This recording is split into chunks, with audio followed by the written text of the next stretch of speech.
A movie can make you understand a character through action. A book can do it through description. But a video game, that can make you feel it. But what if what they're trying to make you feel is the fear of what's behind every door, around every corner, and what's behind you? We're talking about layers of fear. Welcome to 3VO.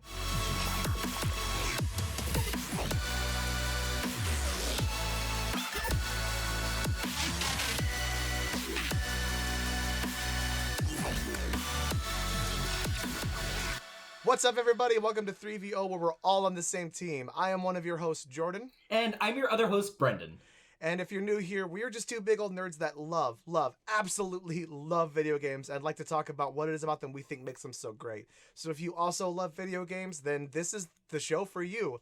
Today, we're going to be talking about the surreal horror game Layers of Fear. But first, let's check in with everybody, see how everybody's doing, what games we've been playing. Brenden, how are you doing today, man? I'm doing great. So after last episode, confession, you mentioned getting through Kingdom Hearts 1. And I was like, oh, that's a series I should get back to because I've never beaten it either. So I fired up Kingdom Hearts 2 and I started playing through that. Didn't want to go back through Kingdom Hearts 1? No, because it wasn't that long ago that I played it, and also no. Yeah, you did recently play Kingdom Hearts 1. I do remember you talking about that. That's right. Yeah. Okay. I did my time. You know, I don't need to go through it again. And also, I beat Chain of Memories when I was a kid. Chain of Memories was actually the first Kingdom Hearts title that I ever played. I just picked it up on a whim because Disney characters, and I was like, this is cool, sure, yeah, whatever. This would just be fun. No way I'll need to know all the intricacies of how the story works or how the characters fit in or anything like that. No. So I just went straight into Kingdom Hearts 2, and after playing through 1, and so I'm getting through that. I'm still just as confused as I always have been. I feel like that idea of being able to sort of jump in mid-series into a game has kind of gotten lost a little bit. I don't think that's a bad thing, but I feel like there's not really a title I could think of now that if you jumped in the middle of it, you'd just be like, oh, I got this. Other than like a Nintendo, like a Zelda or maybe a Mario. Yeah, I was going to say like Zelda titles, sure. True. Mario, because they're you don't have to play those in order. It's not like you're following a linear story or anything. Any kind of like a linear, or even like a necessarily like connected universe in Mario, as far as I know. Yeah, I mean, I know Zelda. I know Zelda has more of like an intricate thing. Where yeah, it's like, these are all technically connected and whatnot. Pokemon too. You can pick up any Pokemon title and be okay. That's true. Okay, so a lot of stuff in Nintendo. Yeah, in the Nintendo realm of things, I think you're okay. There's not a lot of series that are sequential, like non one narrative, I suppose, anymore. Right. But I feel like back in the day you could grab a random Call of Duty and be fine. You know what I mean? Oh, sure. Like you didn't need like Call of Duty 1 or 2 to get what was happening in 3. No. Because they were all broken up. Pretty much, yeah. All the kids are playing the battle royales nowadays anyway. So. It's true, which I haven't touched a single battle royale game. I haven't done it. I've picked a couple up and gone, it's not for me. Not for me. Shocking to everyone on this podcast who's been truly. listening. Me and Brenden are not really into the overall multiplayer experience. We're here for the story.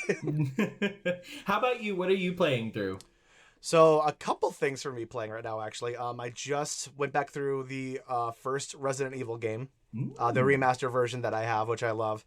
And then I saw I'm going down a full nostalgia rabbit hole is what's happening to me right now, because for like $20 on Xbox, they have Final Fantasy X and Final Fantasy X-2, which I never beat Final Fantasy X-2, but Final Fantasy X is really kind of where I started my love. Like my actual like love for video games, because I grew up with like an NES and a Sega Genesis and stuff. But like where I became a gamer was playing through Final Fantasy X. Okay. So I'm very excited to go down that road again. Interesting. And interestingly enough, you've named another series I think that you could pick up any one of and be kind of okay. Yeah. True. Yeah, that's true. You could kind of jump into almost from what later series may be a little different, but yeah, like 7, 8, 9, you could definitely pick those up and just play randomly without having to know the story from previous ones. I've never played a single Final Fantasy, not any of the numerous ones that there are. Yeah, I would recommend 7, 9, and 10 in particular. Okay. Particularly good games. And all of those, I think, are now free on Game Pass. Oh, cool. I think so. I'll have to check those out. Yeah, even the full remake they did for 7 recently is free now on Game Pass. Nice. Cool. Dope. Anything else you're playing? I picked up Squadrons. Star Wars Squadrons, which is just like a fighter pilot-esque game. Because it also came out for free on Game Pass. Played that a little bit. It's fun. It's Star Wars. I suck at flying. Can you tell that we're some broke bitches because we're playing all the free and available games? Not even that. There's just not anything new that's been coming out that I'm like, oh, I need to have that. For sure. As of late. Yeah, I can't really think of anything either. We're gearing up for the release of the legendary version of Mass Effect. That's it. But even that, I'll be dropping $60 on that whole thing. But it's also just a newer version of an older game.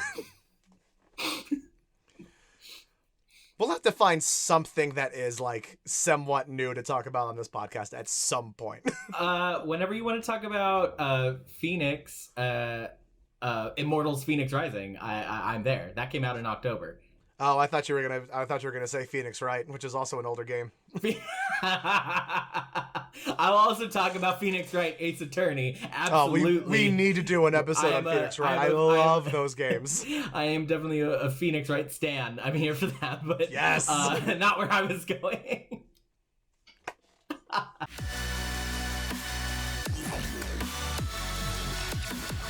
Okay, so it's time to talk about another spoopy game, Layers of Fear. Layers of Fear is a psychological horror game from Bluebird Team, the folks that are also behind the game's sequel, Blair Witch, and The Medium, all other psychological horror-esque games. Layers of Fear follows a mentally unwell painter as he journeys through his Victorian home, trying to complete his magnum opus. I want to go over a couple things here real quick before we actually do our dive into the game. First and foremost, spoilers. We're going to be talking about big spoiler warning right now, please. Because this is the definition of a story-driven game, and so everything we're going to be talking about is an element that plays into the overall arc of the story and the characters in the game. So if you haven't played it and you don't want to know what happens in the game, definitely stop, go play it, and then come back. And just the other thing too is that this is going to kind of run a little differently this time as far as because we can't really do a normal setting as far as like favorite characters or favorite moments. Like it's just so the structure is going to be a little different today. Just want to give everyone a heads up on that. So all that aside, for me, playing through this game again, I realized something that was interesting to me. That I thought was kind of a cool thing to talk about on the podcast is that this game is a prime example to me of how the medium of video games can truly elevate a certain genre or a certain story. If you go through the game, you could definitely see it making a very good, solid horror film, or even just like a horror story to read. But I feel like that would kind of do a disservice to the actual game, to the story itself, because there's something added to it by being in control of the path your character is taking, what doors you go through, what path you go down, what choices you kind of, I want to say choices you make, but just more outside in terms of like what pathways you kind of go through. But there's just something so interesting and just like so perfect in this game as far as like how, I don't want to say better because we're talking different mediums, but just how horror in video games is sort of on a different level than a couple of other mediums, in my opinion. It's similar to what we had discussed a little bit in the Outlast episode, because you feel so connected to the character that you feel, oh, what is happening to the character is actually happening to me. You feel so in control and so like one and the same with the character that when freaky stuff starts happening, you are directly affected by it. I think it's that effect. Yeah, but also on the flip side of Outlast is that the main character in Outlast, he is there for somewhat altruistic reasons. I mean, like, yeah, he's a freelance journalist, but he's trying to sort of crack open all these atrocities and terrible things that have been happening there. When you get into who your character is, you slowly, and the way that the game sort of unveils it, as you realize who you are in this story, you realize you're not the best person necessarily. No, not at all. You are someone who has sort of I mean, to go into the story a bit and what the game is about, it really kind of goes into the struggle of the artist and the sacrifice of the artist in a quite literal sense. Yeah. And also not dealing with mental illness in a wholly correct way, I think. True. Which I do think is the genius of sort of setting the timing of where the game is sort of set. Like the actual setting of the game is kind of smart too. Whereas that a lot of those things weren't dealt with in the best way possible and whatnot. Right, because it's set in sort of like vague old Victorian-ish times. It's not very specific. It's really not. I mean, to kind of put a cap on it, just like imagine the setting for a classic Sherlock Holmes story. There you go. It would kind of be done in that setting. For me anyway. But just the game itself is so weirdly beautiful to look at. Like including the actual like artwork in the game is so macabre and like that kind of like not necessarily gothic, but kind of gothic-esque, I guess. Yeah, I hear what you're saying. It's a lot of like portraits and like some settings, some like landscapes, but not too much. It's mostly like really creepy portraits. It's true. I want to talk to you a little bit about because the story is unveiled in a very, very good way, but it's not like not everything is sort of spelled out for you. Right. Anything that you want to know about the background of what's happened needs to sort of be discovered through the game. So, what was your take on what happened previously to us? I guess like sort of coming to in that moment in the house. My take as far as like what was I surprised or like what do you mean exactly? I mean, yeah, like taken through just like your journey through the game, I guess. Just like what do you think? Because I think it's a little not super up in the air, but like in terms of what happened in the house, I guess. Yeah, I would agree. I think it's kind of vague on purpose. So I'm the kind of player, though, we all know this, we all know it about me, but I'm the kind of person that's like, okay, I want to get all of the collectible things and see all of the little secret moments and get all the items and the yada, yada, yada, yada, yada. So I have a pretty clear idea of what happened in the house, and I don't know if that's because I filled in a lot of the gaps or if it's because I got a lot of the items, because in getting all of them and looking at like the notes and stuff that aren't actual collectibles but that you can pick up and read in the house, it spells out I think a lot of what happened, not the nitty gritty but like the big moments. So I have a pretty clear idea. They were married, things were good, they had a kid on the way. He started to kind of tank mentally because his work wasn't as good as it once was. And he kind of pushed his wife away. The kid came along. The wife was in a terrible fire that occurred not at the house. And then, well, she survived, but she was like terribly disfigured, and that drove him further into his madness, and then it caused them to really like grow apart. And then it got to a point where she unalived herself, and then he went completely postal and started to use basically pieces of her to create his magnum opus. And that's where we are. Yeah. Okay, where does the detail of her suicide come in? Because I didn't catch that at all. Okay, so it's again, this is one of those cool things about the game. The narrative is only what you choose to look at, because there are things that you can completely miss and still get through the whole game. So there's a moment, it's towards the end of the game, where you go into the bathroom and there's a bloody knife in the sink. If you pick it up, you hear one of the many whispers, they're called, in the game. And in this particular whisper, you hear the voice of the father, the painter, saying like, "Hey, can you like hurry up in there? I need to go. I really gotta go." And then he like opens the door and he's like, "Oh no, what have you done?" And that's like where you're led to figure it out.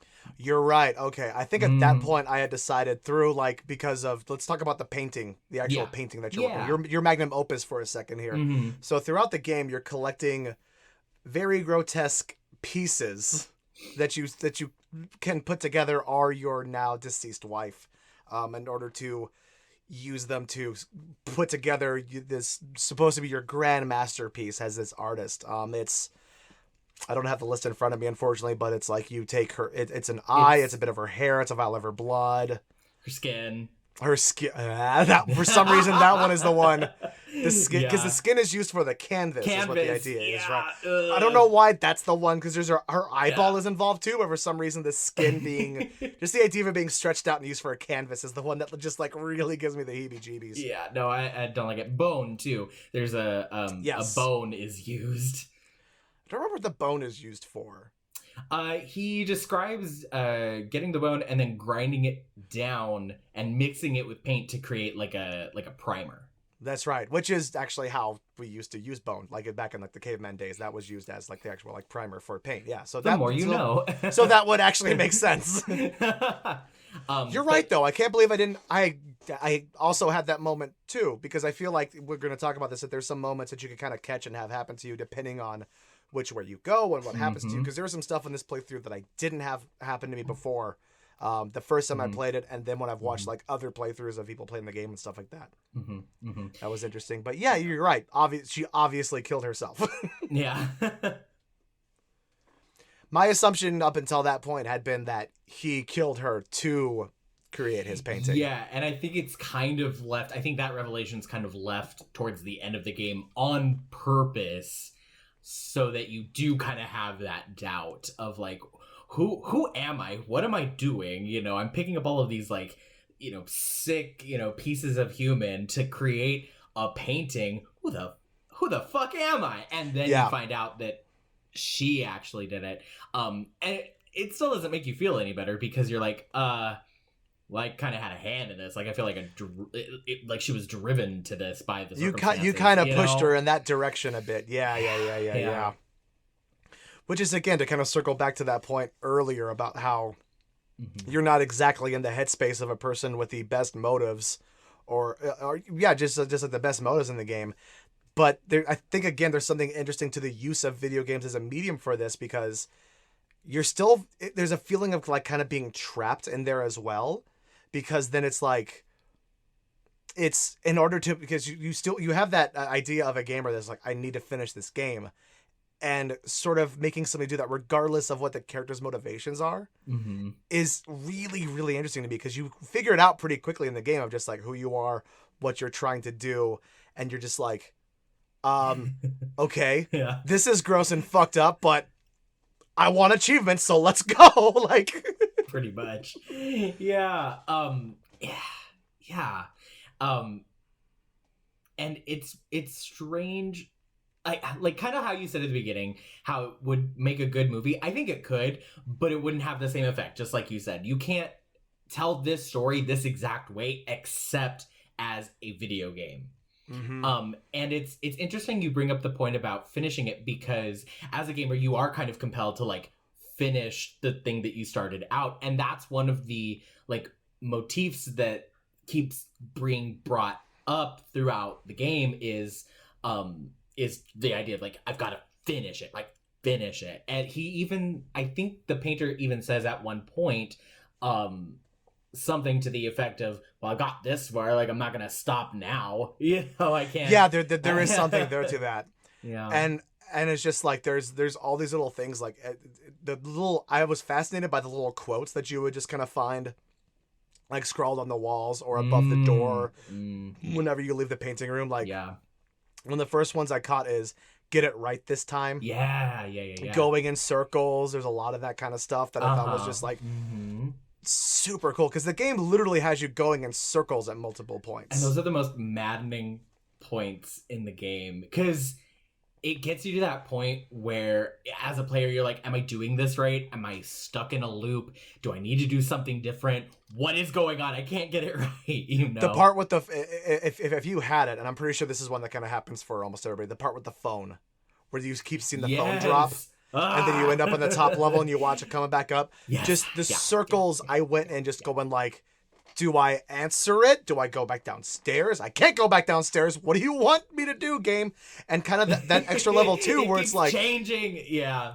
And also, but also just that part where it's like, by design, the game doesn't give you like hints. There's no like pop-ups for like, here's how you use this mechanic, or here's how you do this. You're kind of left to figure out stuff on your own, which adds a level of frustration, but that also to me sort of built into the fear of the game itself. Because if you as the actual person in charge of what happens in the game feel lost and frustrated by design, it adds to that level of fear.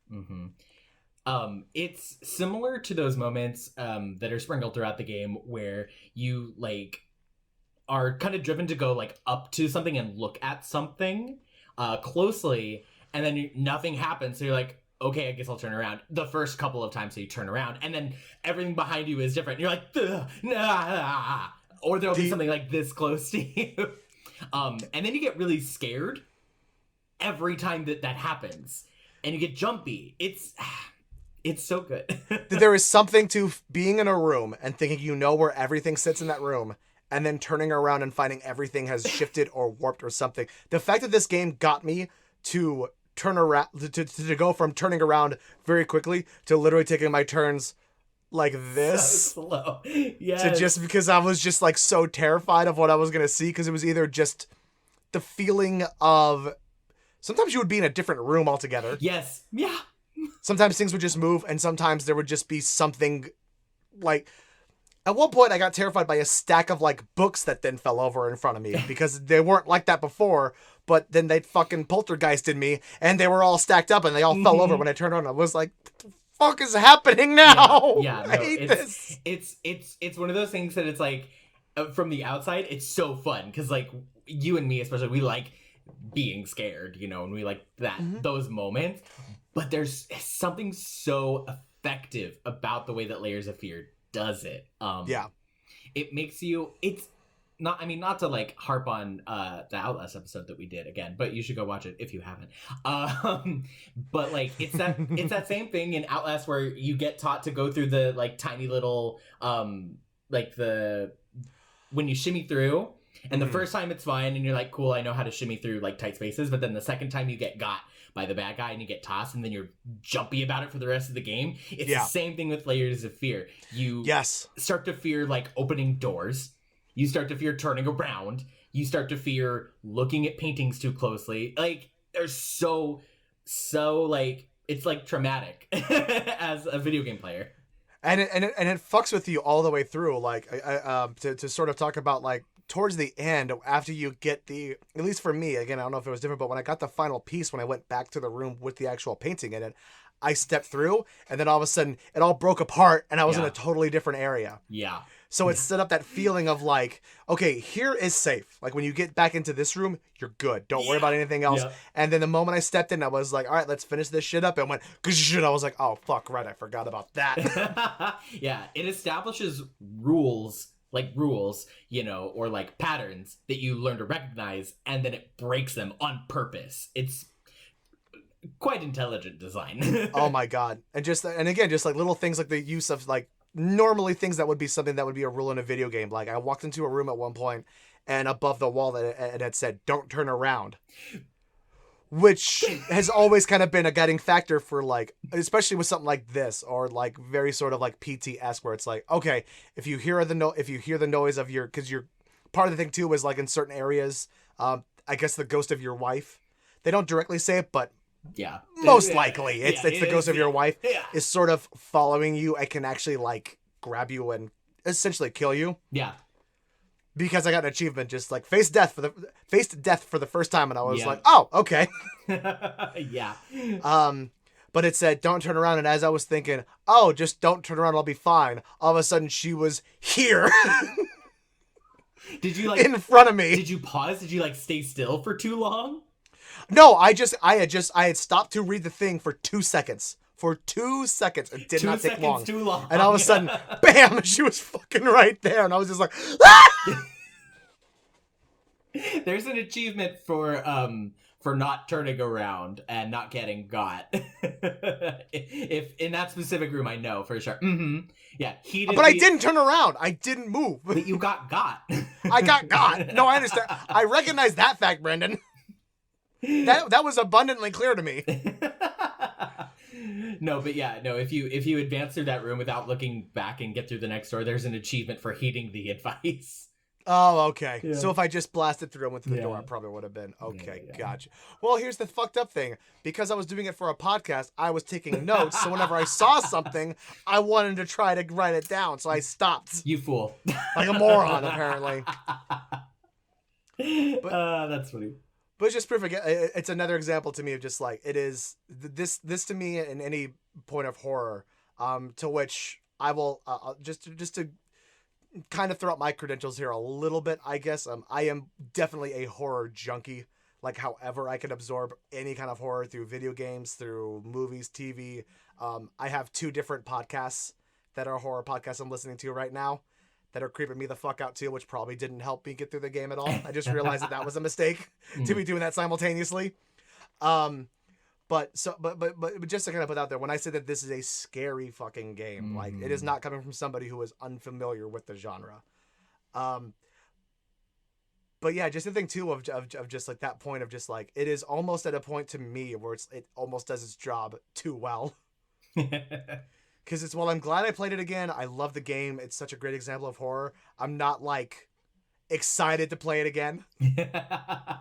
Like Outlast, so I was totally down to play Outlast again. I love playing Outlast. This is not something that I would ever be excited to revisit at any point in the future. You know what I mean? I hear you. I want to play through the second installment, 100%. I want to play the sequel for sure. No, you're talking about the DLC for this one.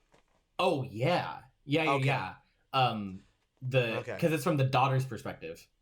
Yeah, I've seen a playthrough of that, and it's very interesting. It's very, very interesting. I played it a little bit. It's very different. The design is totally different because you're traveling through like her kid drawings. It's very different. No, I've seen that. Not to verge too much into that, but yeah.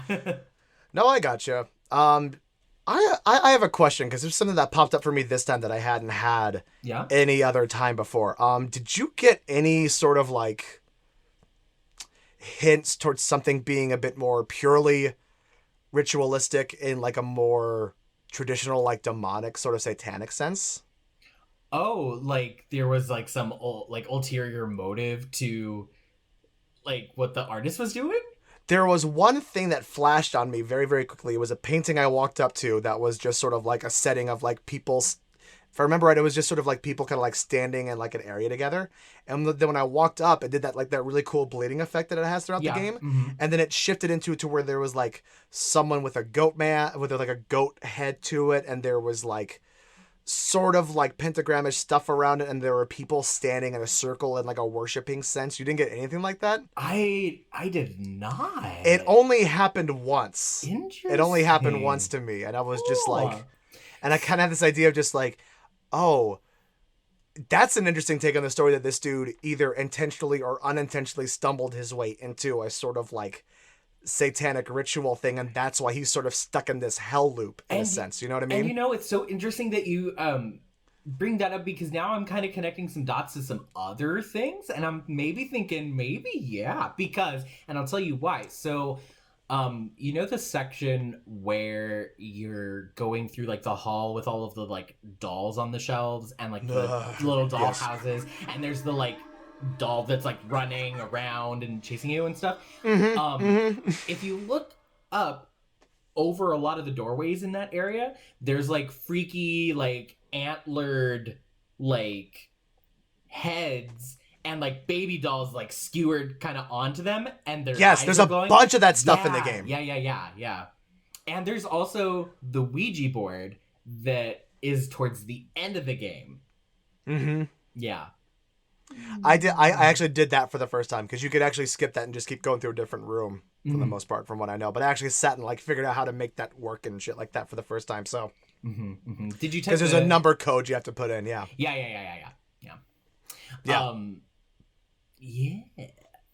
Interesting. So yeah, maybe. Okay, so that kind of leads into like another discussion of like, is this kind of all happening in his head, or is this actually like happening to him, or is it kind of both? I mean, this was one where I didn't really get a chance to sort of dive into watching like interviews with the developers or the writers or anything like that. But my guess would be if you talk to them, they would say we kind of set it up to where it's either or. Like if you catch that stuff, then yeah, you could definitely look at it in a purely ritual, like truly satanic, ritualistic-esque way. Or if not, then it's all mental. It is on this character's head. But you can sort of justify the arguments either way in a certain sense. You know what I mean? Mm-hmm. Yeah. But, because on one hand, like, all that creepy stuff happening, like, no way, like it would never happen. But on the other hand, like, happening in his mind, like, that could be totally valid. And there's a lot of, like, I think metaphor and, like, symbolism that's probably lost if you're not, like, really looking at it and looking into it and stuff. But yeah, I think if you had to pin me down and, like, say, what do you think is happening? I think it's mostly in his head. And I think that's kind of, I don't know. Now I'm, like, doubting. I'm like, do I really think that or not? Like, I think that the events of the game didn't happen. I think that's all in his head. But I think that the journey that he's going through in the game is based on things that did happen. So let me explain myself. yes. I think that all of the events that are alluded to in the game happened. Like, the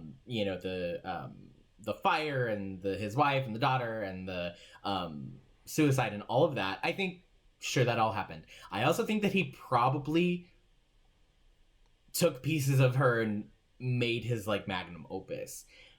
But the, like, actual things that you're walking through in the game, I think are all up here in the painter's head. Okay. Yeah? Because he's, I like, gotcha. trying to still process that all happened. Yeah. Yeah. So in your reality, this is a person sort of.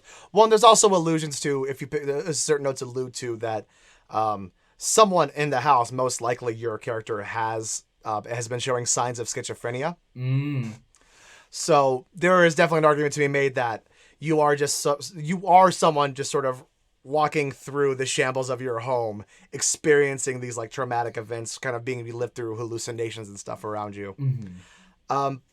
But just sort of, I guess to sort of, like, bring it all together, I think ultimately how you take the story, whether it's literally or it's all in his head, at the end of the day, I think it doesn't totally matter, because I think, one, it's nice that they kind of leave it up to you and leave hints to kind of make it go either way, but also because it doesn't really change what the story and what the motivation behind it is about, because it is all about, and this is where I love it too, because it's such a bold move for anything to do, but for a video game to take on this idea of the artist struggle and what it quote unquote takes to be a great artist, and the sacrifices that have to be made and the rituals that you have to perform in order to be a great artist and stuff. I just find that super fascinating to be done in this medium. It's so cool that just to see because we've seen this in movies. There have been books written about it and stuff like that. I got very hard, again, playing it again, I got very hard sort of Edgar Allan Poe-esque motivations throughout the game and stuff like that. Yeah. But to go through it again this time, to really just taking the point of, like, I am looking at this as an art piece. To kind of be a little cute, I guess, considering what the game's about. But, like, purely seeing it as, like, taking away, like, the idea of, like, oh, it's a video game, all the gameplay mechanics, which doing it as a walking sim, I think, is also kind of a smart plan, too. Because you're removing just, like, oh, well, you got to focus on, like, these gameplay mechanics or this and that. It's all very simple. It's all very bare in terms of all that stuff goes. So then the experience of what you go through is what is the most important part of the game. Absolutely. And discovering the story on your own and putting the pieces together on your own as well. And then getting to the end and kind of seeing what all of the, like, how all of the pieces come together for you, because there's multiple different endings that you can get depending on your actions. Which is fucking shit blew my mind when you had that in one of the original drafts for the outline that you sent. Really? Where it said, let's discuss multiple that's why in the new one it says in all caps, there's multiple endings? Oh, what? Okay, wait. Playing it twice now, I've gotten the same ending. The couple of playthroughs I've watched online was the same ending. Oh my god. Okay, so So then tell me and tell us, tell everybody at home, what ending is it that you typically get? Yeah, so to clarify, to maybe make it make sense, the first time I played this game was at my buddy David's house because he had it. So it was on his account, so I didn't get like the achievements of the playthrough stuff. So playing through it again, it was like I was doing it fresh, like I'd never done it before. Gotcha. But yeah, so I went through the game, I picked up all the different pieces, and I was slowly putting together my final Grandmaster piece, as it were, using the pieces of my dead wife. This is just still so fucked up. And as you slowly put it together, it's cool. I want to talk about a little bit too, that as you sort of add pieces to it, you kind of watch these like other creations kind of stretch across. One of them that always sticks in my head, and I don't know how else to describe it, but it's sort of like the creepy weird flamingos that pop up. Yep. I was hoping you how would say else flamingos. do you describe that painting? No, that is exactly what it looks like. Other than melting gross flamingos. Yes, no, that is exactly what they look like. I'm glad you said it. Yeah, to which again, to point out too, and just like and I looked into it a little bit, and there are some like art pieces like scattered throughout the house that are like taken from actual pieces of art that are historically like important and relevant and whatnot. But a lot of that stuff, like the stuff in like the canvas in that room, was all created for the game by an actual artist for the game itself. Oh, so nice. I should have written down that person's name. So if somebody knows who it is, put it in. Put it down here. It's so put it in here because whoever that was did an amazing job on the actual like artwork for the game itself. But as you slowly put them together, it continues to morph into different and more, not more fucked up, but like different versions of an art piece. And so what eventually happened for me was that as I put the final piece in, it turned into what I'm assuming was a portrait of the dead wife. Mm-hmm. And then he goes, "Oh my God, I did it. I finally got it. It happened." And then it sort of morphs and it kind of fades back into the same portrait of the wife, but now she's lost some of her hair. She's like decaying in certain spots. She's all fucked up. I'm guessing the idea is that she is turning into what she actually looked like after the incident with the fire. And then after that, and after your painting changes, he picks it up, he walks into a different room, and he throws it onto a pile of other paintings that has clearly happened to, and all of them sort of become animated again, and just start laughing at him. Yeah, that they start laughing at the artist now. So that's the ending that I've always seen. Right. So that would be referred to as the loop ending. The idea being after he throws the painting into the room with all of the other failed portraits of his wife, the cycle begins again. And that's where you get back into the idea of let's do this again, going in circles, get it right this time, finish it. All of that is kind of tied in with that that ending. So there's two other endings that you can get. There's the mother and child ending, or referred to sometimes as the family ending. Basically, you finish the portrait, and it's a portrait of your wife, but also your daughter is in the portrait. And it doesn't do any of the like scary stuff. And it's kind of similar to the your ending, because he does take it to the room, and I believe that there are other failed portraits around, but he hangs it up, and then the idea is he's like, I've got to go find my daughter. I've got to go like make things right. And the idea is he goes and finds his daughter and like starts living again. So that could be referred to as like one of the good endings. The third ending, which is the one that I've gotten both times, is the self-portrait ending. Essentially, instead of finishing the portrait and it being a portrait of your wife, it's a self-portrait. And you don't take it to a room or anything. It just kind of zooms in on the portrait. And then as it zooms back out, you see that it's in a gallery with other paintings. And the idea being that he made a self-portrait, and then it was actually like kind of like a good like piece of work finally again. And it like he lived on in fame, you know, that he achieved. Again, they're all pretty vague. So like interpretations are like, you know, totally open. But yeah, those are the three endings. God damn it, I have to play this fucking game again. Son of a bitch. So, just for myself. Yeah. Just for myself to know that I actually got the other ones. So is it just like, is it dependent on like which paths you take or like what collectibles you find? I'm so glad you asked. So if you play in such a way that you don't trigger any death scenes, or you trigger like very minimal or only the necessary death scenes, then you'll get the self-portrait ending. The idea being that the painter was self-obsessed and not paying attention or giving credence to the phantasm of his wife. If you do trigger some death scenes, or if you like go to the wife's spirit the times that she does show up, and you pick up like a lot of the like mementos and stuff in the house, then you can get either one of the other endings, depending. I think if you do like lots and lots of the death scenes, then you get the like crappy loop ending. But if you only trigger like one or two of the death scenes and you're picking up mementos and stuff, then you'll get the wife and daughter portrait. I don't know though. I've never gotten that ending. Okay, fair enough. I definitely got the crappy loop ending the first time I played the game. Yeah. Because I got an inkling that there was definitely something else happening, because when I finished it this time, it brought me back to the main menu. Mm-hmm. And above like new game and load game, it had finish it as an option. Oh. And I hop back in, and it just like, it starts you, it doesn't do the intro part, it starts you in the room with the blank canvas. And then you can just kind of go out from there. So I think there's sort of like a new game plus mode to Interesting. it. Oh, interesting. Then maybe you can kind of play through it again, but like after you've collected a bunch of stuff. I didn't really mess around with it too much, because I was just like, oh, play this again. No, absolutely not. How dare you make that suggestion that I would just want to just like start up again right after I finished it. That's perfectly fair. But yeah, no, I'm gonna have to go back into it.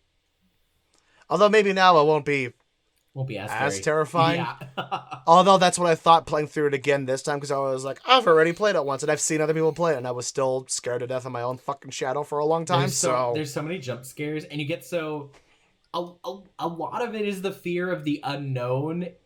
You know, you go to like open the door and you're like, is it gonna, and then you're okay, but you still feel that like anxiety and that fear. Yeah. The game made me jump in an empty fucking wheelchair. Yeah. Like, son of a bitch. Yeah. I turned around and there was just a chair sitting there, and I was like, why? Yeah.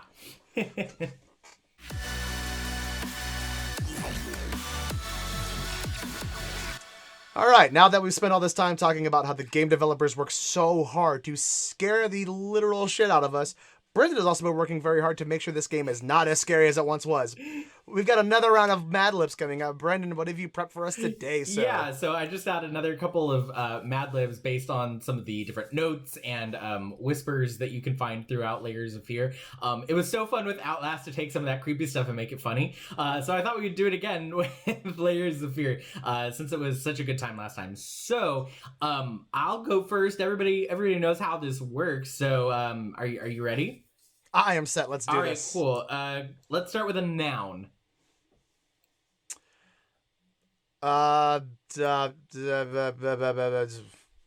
Never mind. Maybe I wasn't ready.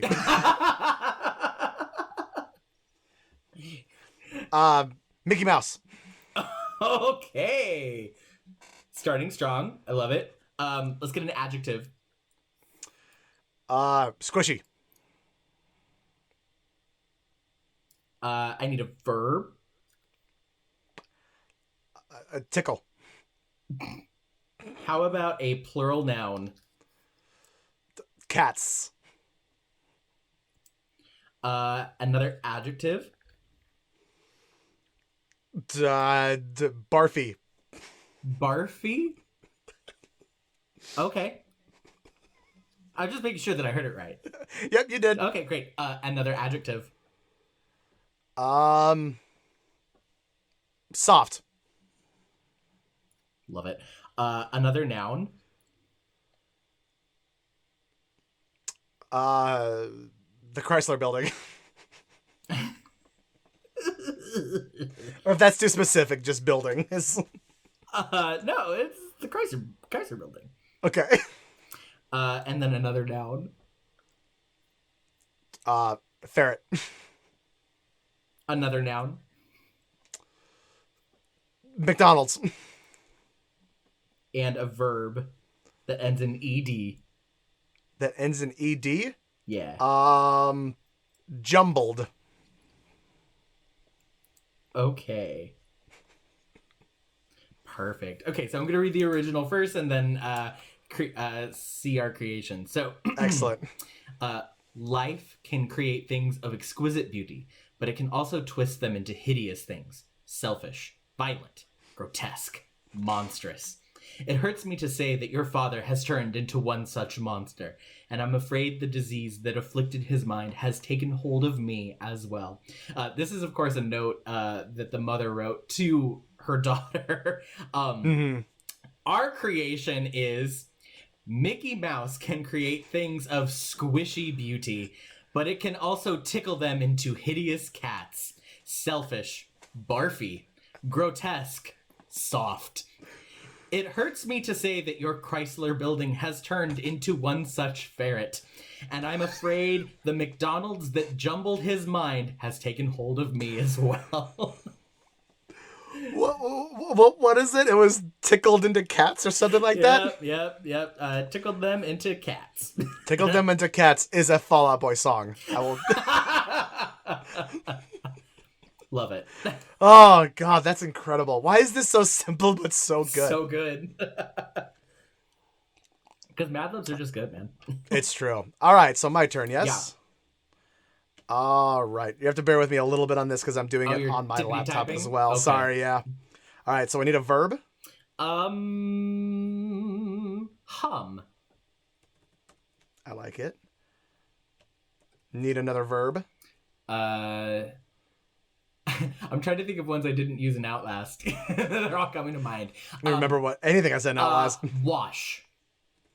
Like it. I need a plural noun. Fly swatters. A verb ending in ing.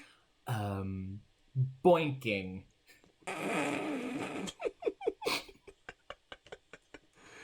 I need an adjective. Humongous. Nice. Sure, that's how you spell humongous. Careful now, I need a body part. A body part? I can't say belly. I said belly last time. Why can't you say belly? I'm gonna say pinky toe. Okay. I need a verb ending in ed. Splatted. That's a good one. I like that. Another adjective. Glittery. Ooh, nice. And one more verb ending in ing.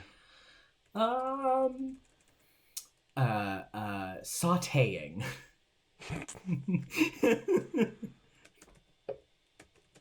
Sure, that's the spelling for that. Okay, so the original, as it was intended in the game. All right, let's try this again. Finally managed to play a little. If banging on the keys awkwardly counts as playing, I won't lie, it drives me insane to not have full control of my fingers. In any case, I was promptly berated by my loving husband who said I should be resting. So this is clearly a note from the wife talking about her playing on the piano. Mm-hmm. What we have turned it into. Oh, no. All right, let's hum this again. Finally managed to wash a little. Oh. That's a bad implication. If banging on the fly swatters awkwardly counts as boinking. I won't lie, it drives me humongous to not have full control of my pinky toe.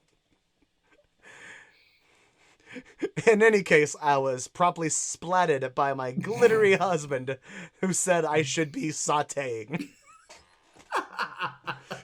Oh, so dumb. You get back in there and lightly grill those onions. Wow. Oh, brother. All right. Moving right along. It's weird how complicated it is to make something horrifying, but how simple it is to make it not horrifying. To make it not horrifying in the slightest. And even in a little bit. It's completely undone. All right, I need a noun.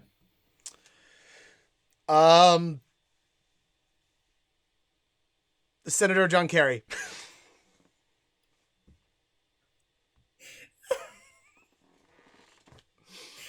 Okay. What am I I doing today? Okay. And an adjective.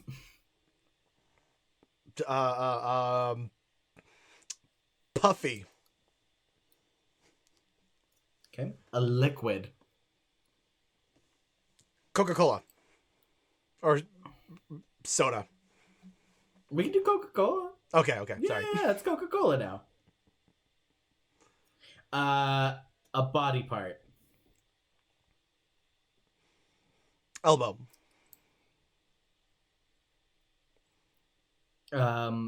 Another liquid. A different liquid. No, I can't do that.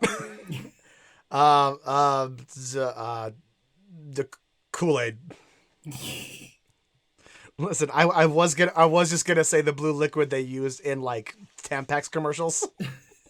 So that was the first thing that came to mind. Like you're in Bounty commercials where they're like, look, oh brother, a noun. Lake Erie. Another noun. Bob Saget. Oh no. Oh no. Oh no. Oh no. Oh no. I need another noun. The Pacific Ocean. All right. Oh God, what did we do? What did I do? Oh, no. Okay. Well, the original. This is the whisper that you get when you pick up one of the ingredients for the painting. When you get the little bottle of blood. So the original is, I needed a jar and a plastic tube. I siphoned gas before. I knew how it was done. I stuck the tube in a vein and sucked on it until blood filled my mouth. Then put the tube in a jar and it just kept coming. The taste of copper haunted me the entire night. Why didn't I think of a syringe? And our monstrosity Oh God. is, I needed Senator John Kerry and a puffy tube. I siphoned Coca-Cola before. I knew how it was done. I stuck the tube in a elbow and sucked on it until Kool-Aid filled my mouth. Then put the tube in Lake Erie and it just kept coming. The taste of Bob Saget haunted me the entire night.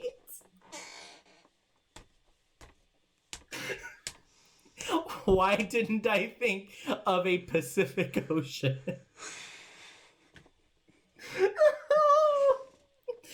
The taste of Bob Saget. Oh. Yeah.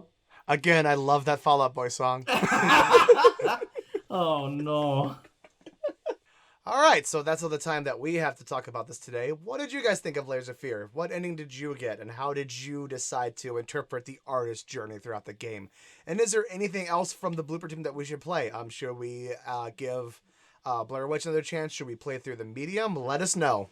And if you have any other ideas for future episodes, or you want to just say hi to us, you can always fire off an email to us. We are 3VOpodcastteam@gmail.com. And make sure that you follow us on all of our social medias. We're all on, Facebook, Instagram, Twitter, all at 3VO Podcast. You can interact with us in there. Make sure that you, comment if you like this video, comment on our posts, like everything. The engagement really helps. We want to, spread this out to anybody and everybody that really loves video games just as much as we do. So anything that you can do to help us with that is really appreciated. And we'll see you next time.